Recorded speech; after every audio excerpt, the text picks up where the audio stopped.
Sus, Ginoo ko, anong masasabi ni Tami sa akin? No? Kasi ang iba talaga ilagay para maganda ang buhay, no? Para swear, ay, nindo tas buhay, uy, tayo balay. Hi mga loves! Good morning! Good morning! So, nakakain na po tayo and ngayon, I think aalis po ako. I think lang naman na kasi kahapon umalis ako, bumili ng mga kailangan ko sa aking mga niluluto. But anyway, so ako ngayon sa bahay, ako lang. Ito yung life vlog. Listen. Ako lang, Rilo, at paa ng mga aso ang makikinig, maririnig po ninyo. So, ngayon, I think bibili ako punta ako sa tindahan. Hindi I think, kailangan ko talaga mga loves. So, ngayon, nagpunta tayo dito sa bedroom kasi nga, nag-isip ako kung anong gagawin. Kung pupunta ba ako sa tindahan, bibili ng fertilizer, ng Miracle Grow sa ating garden. Kasi yung ating garden, kailangan siya ng yung fertilizer. Hindi talaga siya fertilizer. Parang is to kill the mga wati, mga mamang na kakainin yung mga liso natin. No? So, yun yung gagawin ko mga loves. And, ano pa? Ngayon is Saturday. And, yun. At dito tayo sa bedroom kasi feeling ko magbihis ako. Feeling lang talaga. Feeling, puro lang tayo feeling nito. Pero yung utak ko gusto kong lumabas. Si Tami wala. Nagtatrabaho po siya papuntang city. Kanina pang umaga. 4 o'clock siya umalis sa bahay. Hindi ako bumangon kasi nga pag bumangon ako naman, wala naman akong ginagawa. So, sabi ko sa kanya, I'm not going to wake up. So, nagbay lang siya sa akin. At alam nyo, meron akong gustong bilhin din, pero for now, hindi ko pa siya pwedeng dapat bilhin kasi ang laki na ng nagastos ng asawa ko sa birthday ko, at sa garden ko, yun, at mas priority ko yung garden ko. Alam nyo, if you are a vlogger, kung matagal ka nang nagba-vlog, meron kang camera na Sony na pang-vlogging or Canon. You know, Canon, G7X, gano'n, no? Yun yung mostly na mga ginagamit ng vlogger. So, meron po akong Canon na G7X Mark II, no? Kung vlogger ka talaga, na tagal-tagal ka na sa YouTube, yun, ito po yung mga camera ng mga ginagamit ng mga vlogger. At saka may Sony din, pero mostly ito talagang Canon, no? Kasi nga, basta iba ang Canon. So, yun na nga siya. At meron akong kamerang gustong bilhin mga loves, pero hindi ko muna siya. Gusto ko talaga siyang bilhin. It's the DJI Pocket 3. No? So, yun yung bilhin ko. Pero for now, hindi muna. Pero talagang gusto kong pag-ipunan.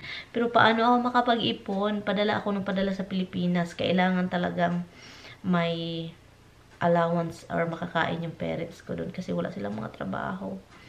And wala silang trabaho. Matanda na nga, no? So, kailangan ko silang padalhan. So, instead of akin yung isi-save, padala sa kanila. So, kaya yung ko is talagang yun na doon sa kanila napunta. So, meron din ako palang video, no, na ito siya, about sa mga comment, na yung walang anak, yung iwan ko si Tami, ganan. May nagko-comment, dalawa actually, may mga comment na mga maling advice, and most of them are mga may edad na. So, ito yung video na nagawa ko kanina.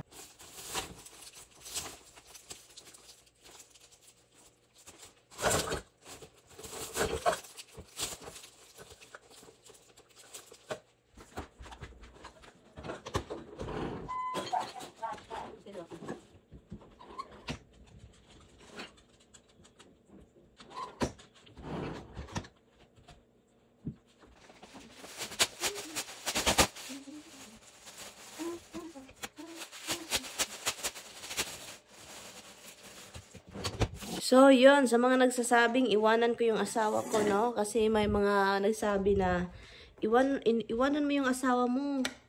Dapat gamitin mo yung common sense mo, Anday Marian. Dapat yung asawa mo maghanap ka ng iba na bigyan ka ng anak. Bakit ganyan yung mga pananalita? Sinong nagsabi sa'yo na lahat ng anak alagaan ka? Lahat ng anak asikasuhin ka? Kapag may anak, maganda na yung buhay mo. Yun ba yung tingin mo sa anak mo, Day? Ginagawa mo silang taga-alaga sa'yo? Depende yan sa mga bata. Depende yan sa mga anak mo, day. Puday. Kung talaga bang totoong alagaan ka. Kasi may mga anak na hindi mag-alaga. Okay? Hindi ibig sabihin may anak ka secure na yung buhay mo, day. Pati yung iba idadamay. No? Kasi may mga pamagulang kasi na may anak na sila. Ang saya na nila. Kasi, oy, may mag-alaga na sa akin. Maganda na yung buhay ko, hindi na ako. And then, ang ending, inabandon na ka lang. Doon ka sa mga, hindi na nila alam kung asar yung magulang nila. Inabandon na. Kahit tulong man lang isang sakong, 1 kilong bigas, walang matulong. Ang daming mga nagko-comment. Sinasabi, iwanan mo yan kung sino may mga diferensya. No? Lawakan natin yung utak natin, no? Kasi ang iba talaga, nag-isip na, ay, may anak na ako. Thank goodness. Ang ganda na ng buhay ko. Pag tatanda na ako, meron nang mag-alaga sa akin. Ang gaganda-ganda ng buhay ko pag meron na tayong anak. Meron nang magataga-alaga. Kasi ang iba dyan sa Pilipinas kasi, ang mga anak ginawang puhunan. Puhunan para sa kinabukasan. Muna yun yung totoo. Ang swerte ka lang dyan kapag yung anak mo is talaga kahit wala, hala, bigay. Ganan, swerte. Ang swerte mo talaga. Kahit wala, bigay. Basta kay ano lang, share. Ang iba talaga wala din. Walang pakialam. Ang mga advice pa naman ninyo, mga luka-luka. Ang dami po ninyo. Ang dami po. May mga edad pa naman. Sayang lang yung mga inidara ninyo, mga tumanda kayong wala namang, pinagkatandaan.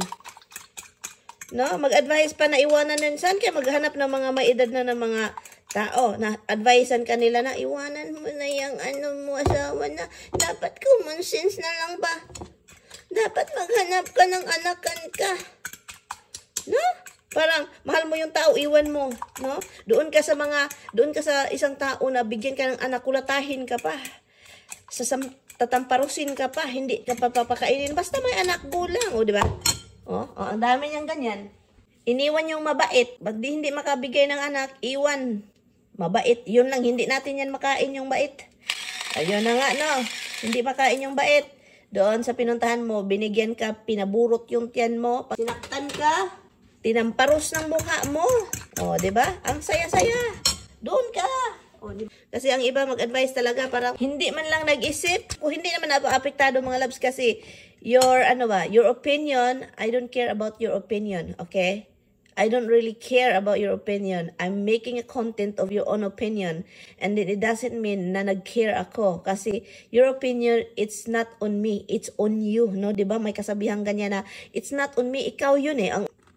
Wala po si Tami, nagtrabaho ng sobrang aga, iniwan ako, and then hindi ako bumangon mga darling, and nag-bye lang siya sa akin, sabi niya, bye honey, I'll talk to you later honey, o diba, magtrabaho muna ako para makakain ka honey, o diba, para may pang shopping ka honey na sa garden, bibili ka ng lupa, o para may pambili ka ng lupa honey, o ganyan yung buhay, no?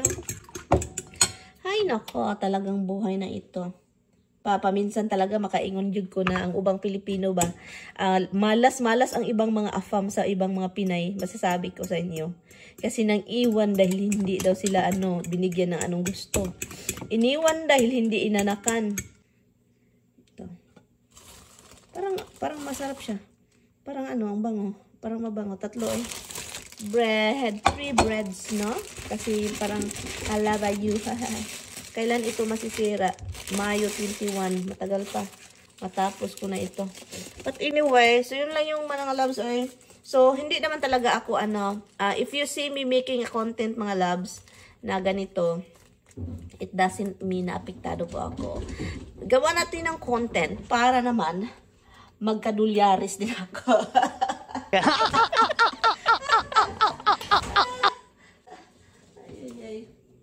Ulit na lang tayo, paulit-ulit na lang. May pinagsabihan ako, paulit-ulit ka naman ng content mo, day. Alam, paulit-ulit man yung comment ng mga thunders dito, mga darling. Ay, paulit-ulit yun. Natin ito? Itong mga thunders na ito, paulit-ulit ang comment. May nagsabing iwanan ko, takutin ko. May nagsabi common sense, iwanan mo. Kasi, huy, ko. Hindi ko yan iwan. Mabait yung taong yan. Kung tatanda yan at hindi na makapaglakad, hindi yan pwede sa nursing home. Hindi kaya ng konsensya at puso ko na ilagay si Tami sa nursing home. Magpatandaan kaming dalawa, hindi yan pwede sa nursing home yung asawa ko. Oh my goodness. Ang iba kasi dito mga loves, nursing home. No, nursing home ang mga kalagayan. Dito iba, hindi kaya ng ano ko. Konsensya kung makikita mag-ibang alaga ng asawa ko. Sus, Ginoo ko, anong masasabi ni Tami sa akin? No? Kasi ang iba talaga ilagay para maganda ang buhay, no? Para swear, ay, nindutas buhay, uy, na anay balay, na anay kwarta, no, di ba? And then yung asawa, andun doon, ako'y tigakuha sa pension, and then, ako'y tagakuha sa pension, and then, andun siya sa nursing home, ako lang tigbayad. Ang swerte mo naman, day. Hoy, isipin mo yung asawa mo, day. Uday. Kasi meron akong nalalaman dito, mga darling, no? Yung Pinay, nilagay yung asawa niya sa nursing home. Matagal na to doon pa sa sa Queens. Meron akong nakilala na may edad na din, may edad na din yung lalaki. May edad din may katandaan na din yung babae. Pero hindi iba naman sa atin kapag matanda, di ba? May mga mga laksi-laksi pagkatawan. So yun, at ang asawa andun sa nursing home. Yun, nandun sa nursing home yung asawa lalaki. Afam. Kawawa. Kasi nga ang Pinoy, party dito, party doon na, malata, kahit may edad na, bang. Ang asawa doon sa nursing home, kawawa. No? So, yun lang yung masasabi ko, mga darling, na yun, kawawa talaga. Surti-surti lang talaga yung mga afam din, no? Masurtihan sila sa mga Pinoy na, na maalaga at talagang promise to stay and take care with you for the rest of your life, no? Paminsan ka lang makahanap ng mga Pilipina na ganyan. Kasi tayo mga ibang Pilipino dito, mahilig sa party, no? Hindi naman, may mga iba naman na mga Pinay na may konsensya, no? Pero yung iba walang konsensya, mga loves, wala talaga. Iwan ko na lang. So, nursing home is not the place, mga loves, sa mga may edad dito. Kawawa sila, promise. Promise talaga.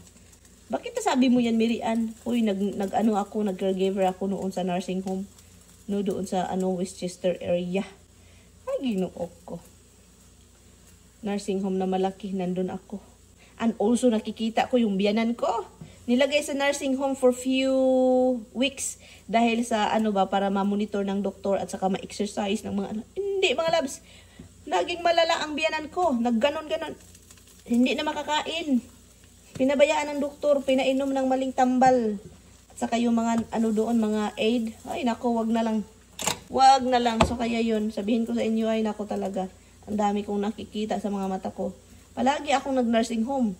Parang yung nursing home dito sa New Rochelle, yung mga parang bahay ko na yan, yung si Bianan, ng ilang years. Ay, nako, parang bahay ko na yan, mga loves, babalik-balik. Hindi namin nilagay si Bianan sa nursing home, pero if the doctor said need therapy, sa nursing home ang lagay. May mga therapist doon, may mga taga-bantay, bigyan ng pagkain. Ako doon every day. Every day ako doon, mga darling. Alam niyo yung ginagawa ko? Dalhan ko si Biana ng mga gusto niya, yung mga kanakain. Yung dalhan ko, kalukat. Yun yung sabi ko sa inyo, yung nursing home is not the right place para sa mga matatanda. Mas madali silang matigok, ma-stress. Ma-stress. No, bakit hindi sa anak, no? So, kaya masasabi ko sa inyo, hindi lahat ng anak alagaan ka, mga loves. Hindi talaga. Ito yung ating breakfast.